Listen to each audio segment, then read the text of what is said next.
Paz e graça, queridos. Eu quero compartilhar algo com todos vocês. Como estudar as Escrituras Sagradas? Como estudar a Palavra de Deus?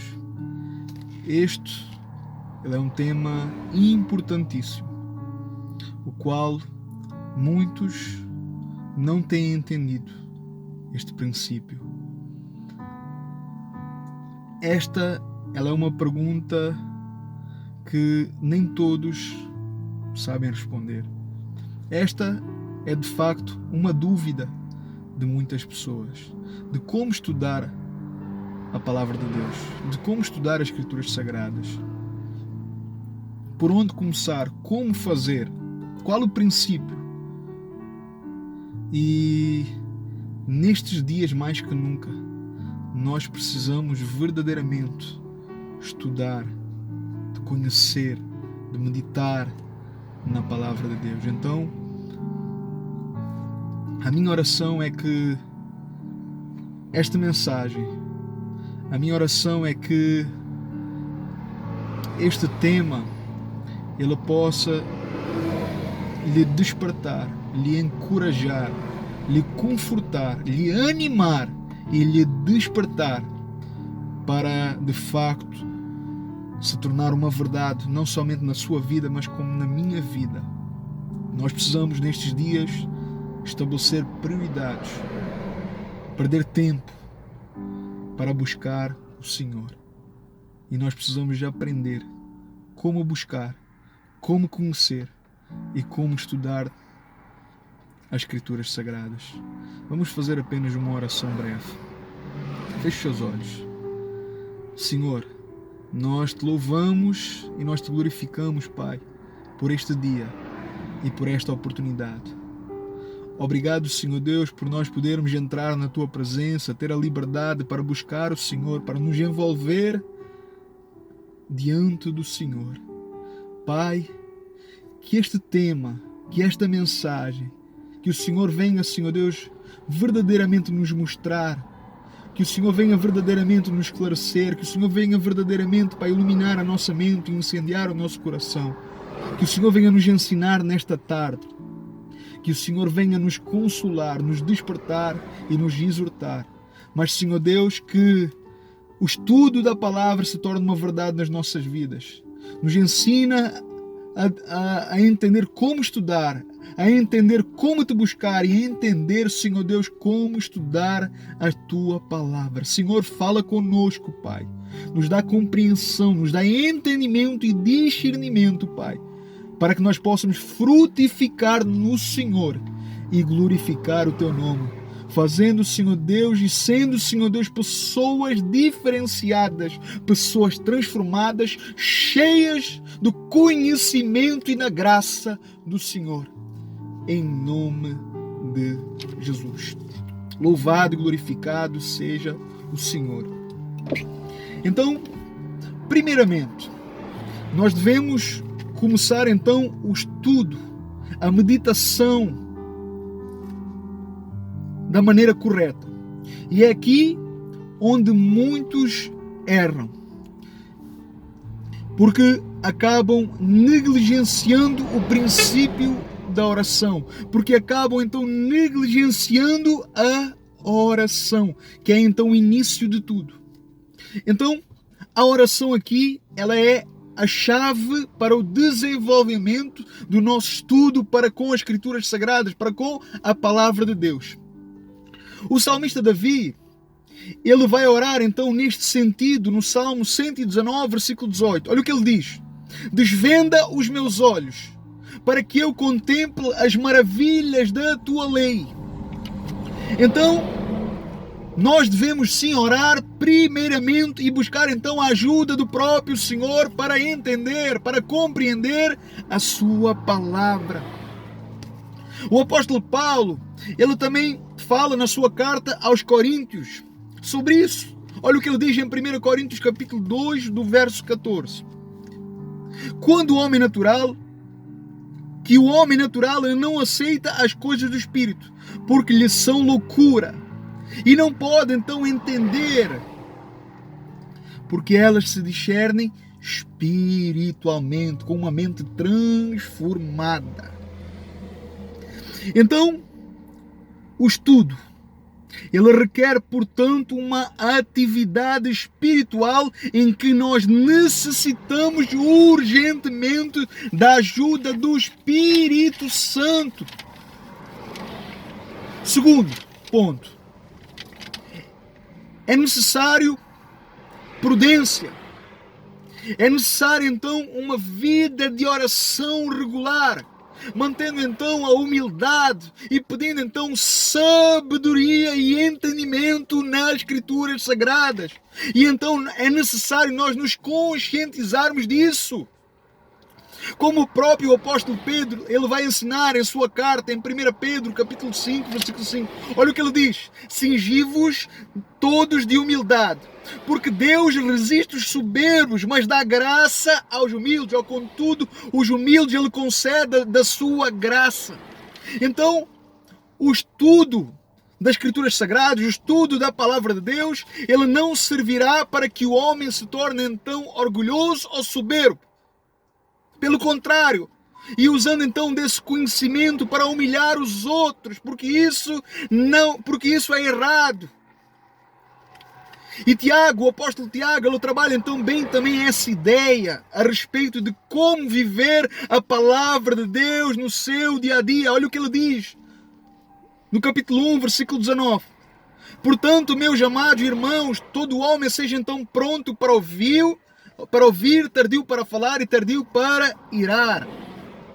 Ou ainda na mesma carta, no capítulo 3, no versículo 13 ao 18, ele vai dizer assim, olha, quem entre vós é sábio e inteligente? Mostre em mansidão de sabedoria mediante o condigno proceder às suas obras.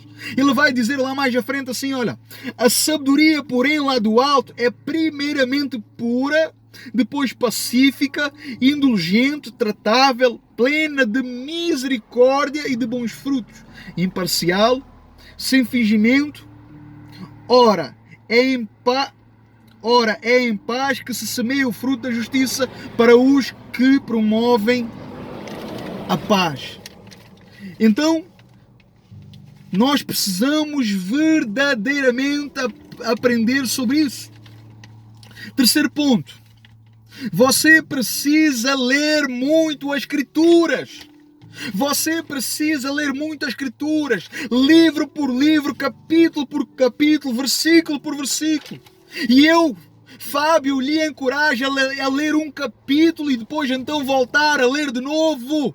Lendo então as vezes que for preciso, até que você tenha então um entendimento e um esclarecimento pleno do texto, do capítulo, da palavra, da mensagem, do tema.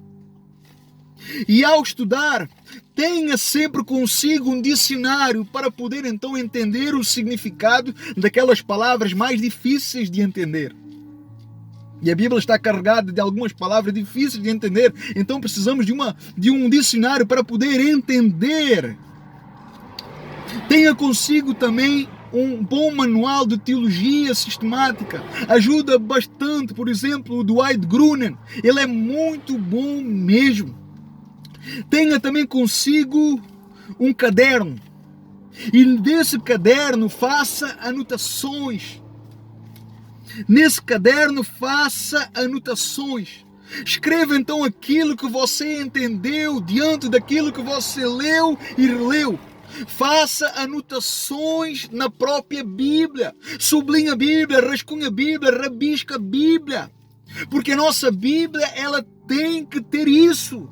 Ela tem que estar cheia de anotações coloridas, dos pontos fundamentais, das bases do texto, das bases dos temas. Anote bastante, escreva bastante. Lembre-se que muitas vezes o ler não chega. Nós precisamos entender isso, nós precisamos ter isso em conta. Muitas vezes o ler não chega. Você não somente pode ler, mas você deve escrever bastante. Porque a escrita, ela vai nos ajudar a memorizar, a guardar tudo o que nós precisamos fazer. Você deve gravar os textos-chave, os pontos principais dos fundamentos da fé cristã, de cada livro, de cada capítulo, de cada personagem. Seleciono também versículos, textos-chave de cada livro, dos pontos centrais do cristianismo, dos pontos centrais da lei, dos pontos centrais da graça, dos pontos centrais da vida de Jesus, dos 3 anos de Jesus, dos 3 anos do ministério de Jesus. Estude os evangelhos do início ao fim, várias vezes, leia e releia, estude os evangelhos. Observe então lá do Evangelho de Mateus, Marcos, Lucas e João, observe então a vida de Jesus. Observe então atentamente para os ensinos de Jesus. Observe atentamente para o padrão do reino, para o caráter que o cristão tem que ter, a vida que um cristão tem que ter. Observe os ensinamentos de Jesus doutrinários. Observe então também as parábolas de Jesus. Leia Atos dos Apóstolos. Veja lá o início da igreja. Veja lá então o início da evangelização da igreja, do povo, dos discípulos. Veja então ali a identidade e o caráter da igreja primitiva. A igreja primitiva, ela tinha influência na sociedade. Deus acrescentava vidas dia após dia por causa do testemunho, por causa da influência. Eles perseveravam na oração, na comunhão, do partir do pão, no estudo da palavra. E faça então um paralelo com a igreja nestes dias e na sua influência, da influência que a igreja então hoje tem no mundo, tem na sociedade, tem na vida do ímpio. Veja o sermão de Estevão, veja quanta sabedoria, quanta ousadia aquele homem teve, que em apenas uns minutos, Estevão era apenas diácono, mas apenas em uns minutos ele vai descrever diante do Sinédrio, diante daqueles homens, todo o Antigo Testamento, confirmando então assim que Cristo era o Messias Salvador, que Cristo era verdadeiramente o Redentor, o qual havia sido crucificado por eles e que Deus o havia ressuscitado. Estevão se tornaria o primeiro mártir da igreja primitiva. Veja Pedro após o dia do Pentecostes, veja Pedro após o batismo do Espírito Santo, veja o que Pedro fez. Veja então que 3.000 vidas se converteram ali e a sua segunda mensagem, 5.000 vidas se converteram perante Cristo, perante o cristianismo. Veja também a conversão de Saulo, que viria então a se transformar do maior missionário e doutrinador e plantador de igrejas no planeta Terra. Veja então as suas cartas, estude-as com diligência, grave então os seus ensinamentos doutrinários, grave as suas ordens, grave os seus mandamentos. Grave 2 Timóteo 3,16. Este versículo ele tem que ser decorado e memorizado por cada um de nós. Porque este texto ele nos mostra o porquê que nós precisamos conhecer mais a palavra de Deus. Olha o que ele vai dizer para Timóteo: toda a escritura é divinamente inspirada e proveitosa para ensinar, para repreender, para corrigir, para instruir o homem em justiça, para que o homem de Deus, para que o cristão, para que o crente seja então perfeito e perfeitamente instruído para toda a boa obra, que é o versículo 17. Estude a Bíblia, decore os versículos, decore os textos, memorize as escrituras, tenha a palavra de Deus nos seus lábios, tenha a palavra de Deus na sua mente, escreva e faça perguntas a si próprio a respeito dos textos que você leu, a respeito dos temas que você leu, a respeito das cartas que você leu, a respeito dos evangelhos que você leu. E procure então essas mesmas respostas na própria Bíblia, porque ela contém toda a informação, todo o nutriente, tudo aquilo que nós precisamos. Não precisamos de novas profecias, não precisamos de novas mensagens, não precisamos de novas revelações. A Bíblia é a revelação de Deus para cada um de nós. E um ponto, busque então com zelo isso. Busque então com temor e tremor isso. Tenha reverência. Um ponto importante e fundamental. Não leia a Bíblia com pressa. Não leia a Bíblia como se fosse então um livro comum. Não faça isso. Não seja negligente a esse ponto. Não leia a Bíblia por ler. Não faça simplesmente por fazer. Não queira ler a Bíblia toda de uma só vez. Não tenha pressa em querer ler a Bíblia toda em um ano, ou até mesmo em menos que um ano. Porque o importante disto tudo é ler para entender, é ler para compreender. Não importa, queridos, o tempo que você demora o tempo que for preciso, mas faça-o com sabedoria, faça-o com diligência, façam com zelo, com temor e tremor, para que a sua mente ela seja ampliada, para que o seu vocabulário seja transformado, para que as suas palavras sejam as próprias palavras da Escritura Sagrada, para que nasça em você um novo conceito de Deus, um novo conceito do mundo, um novo conceito do pecado, um novo conceito da igreja, um novo conceito dos atributos de Deus, da santidade de Deus. Talvez você diga, irmão Fábio, eu só consigo ler um capítulo, do máximo 2 capítulos. E eu lhe direi, ótimo irmão, ótima irmã. Porém, eu lhe vou perguntar, você entende esse capítulo? Você entende esses 2 capítulos? Será que você compreende aquilo que você leu, esse primeiro capítulo, esse segundo capítulo? Você digeriu esse capítulo? Você mastigou esse capítulo? Você comeu esse capítulo? Você se apropriou dessas verdades eternas na sua vida?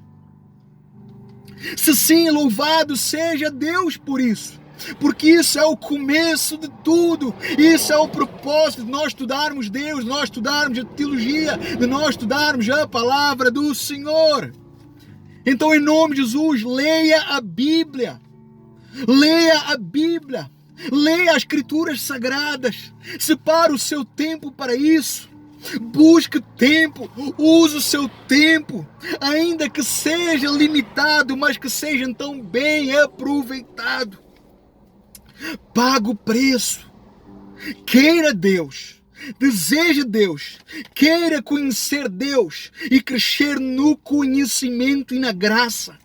Queira mais de Deus, se entregue mais, se envolva mais, despindo-se de si próprio, da sua natureza, da sua carne, para ter então uma mente e um caráter cristão, para ter então as palavras da vida eterna sobre a sua boca, para que você possa frutificar, produzir frutos, sendo luz e sal no meio das trevas, no meio do povo, sendo então instrumento de Deus, embaixador de Cristo, embaixador do reino sobre o povo, sobre a nação, para que você possa ter influência no meio de uma geração incrédula, no meio de uma geração que precisa urgentemente de ver Deus e seu reino em nós, na sua vida e na minha vida. Aleluia! Então, a minha oração neste dia é que o Senhor possa te despertar, que o Senhor possa me despertar, que o Senhor venha nos despertar e que o Senhor faça de nós homens e mulheres bíblicos, homens e mulheres de oração, homens e mulheres de estudo, que nós possamos nos desprender verdadeiramente, que nós possamos abrir mão, renunciar nosso tempo, que nós possamos estabelecer as prioridades, querer Deus, ter Deus no centro da nossa vida. Gaste o seu dinheiro se for preciso, compre livros, leia bastante, tantos livros, tanta informação, tanto conteúdo, leia a história da igreja. Leia livros como Paulo Washer, Paulo Júnior, Nicodemos, Hernandes. Quantos homens nós podemos olhar para eles, homens que são exemplo. Olhe para Paulo, olhe para Pedro, olhe para João, olhe para Estevão, olhe para o padrão, os modelos que a Bíblia nos dá. Queira fazer a diferença na sua vida, na sua história, no meio do seu povo, em sua geração. Que o Senhor possa nos despertar e que esta palavra ela traga sede e fome do Senhor, sede e fome pela palavra de Deus, sede e fome pelo Senhor. Amém? Deus abençoe a todos. Partilhem esse vídeo. Em nome de Jesus. Deus abençoe a todos.